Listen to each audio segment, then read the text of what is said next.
There is new reporting on just how personally involved Donald Trump was in trying to use federal agencies to seize voting machines in key swing states in the weeks after losing the 2020 election. First was the Justice Department. Two sources familiar with the matter tell the New York Times that during an Oval Office meeting in mid to late November, Trump told then Attorney General Bill Barr that he received legal counsel that the DOJ could take control of the machines as evidence of fraud. According to the Times, Barr replied, telling the president the Justice Department had no basis to do that because there was no probable cause to believe a crime had been committed. Sources also tell the Times that around that time, Trump also tried to persuade state lawmakers in Michigan and Pennsylvania to use local law enforcement to take control of the voting machines in those states, but they also refused to do so.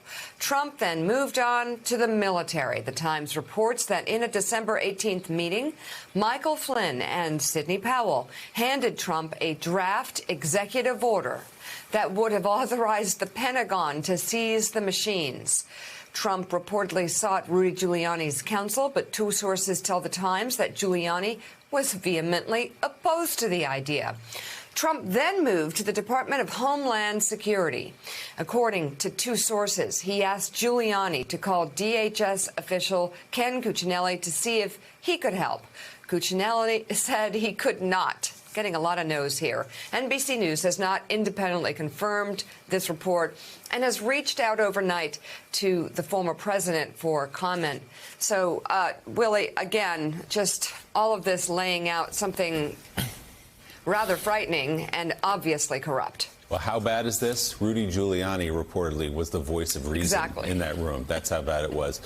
Jonathan Lemire, you're writing a book about this, about the big lie and all that went into perpetuating it and then what happened after the fact in terms of trying to overturn this.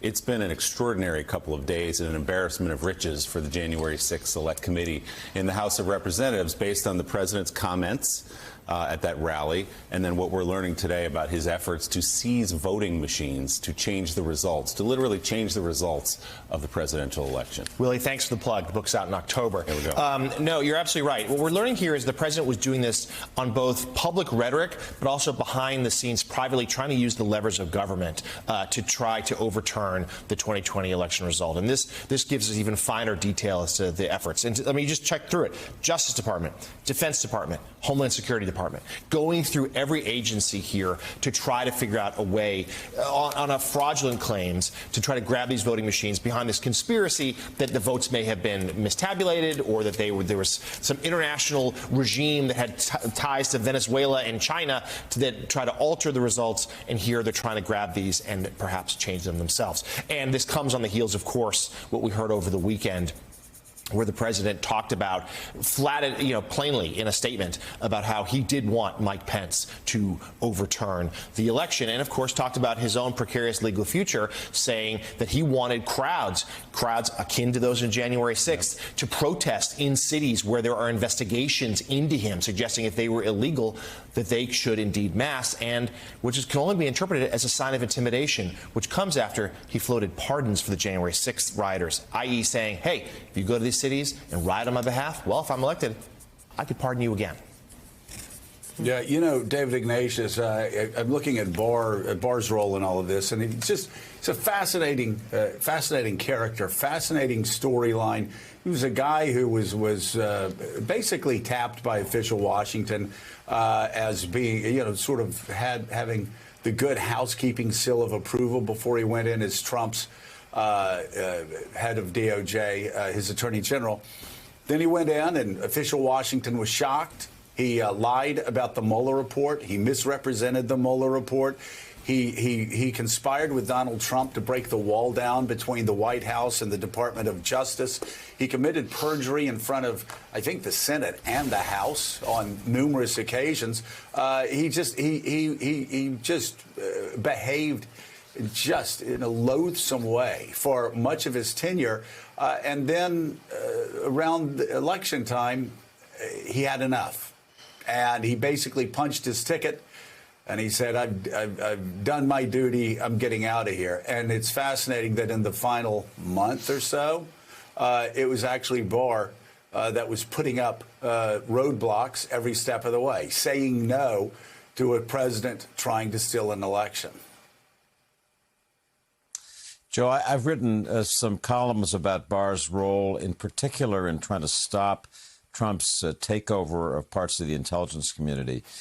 Trump had a desire through some of his closest aides to reveal some classified information that he thought would exonerate him and would support his arguments about the larger Russia investigation. Barr put his foot down. I think Barr may have saved the tenure of Gina Haspel as CIA director by intervening in a significant way.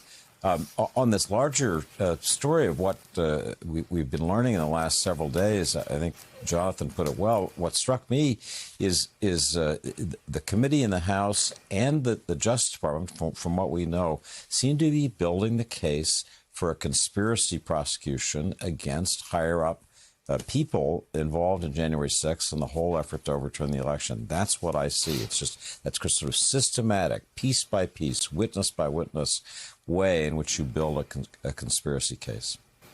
Yeah, I will say, Mika, if you look at what's been happening, not only in the investigation on January the 6th, but what's been happening in Georgia, what's been happening in New York, what's been happening in Manhattan, what's been happening across the country on these investigations, on grand juries and possible prosecution, it does seem that the weight of all of Donald Trump's actions and those around him appear to be catching up to him, just the sheer volume of it. And it does seem that not only are the January 6th people who committed crimes on January 6th, not only are they having to pay, they're not above the law, but it does seem that the Department of Justice and others are building cases against the higher-ups who actually sent them there and who are actually responsible for them being in jail today.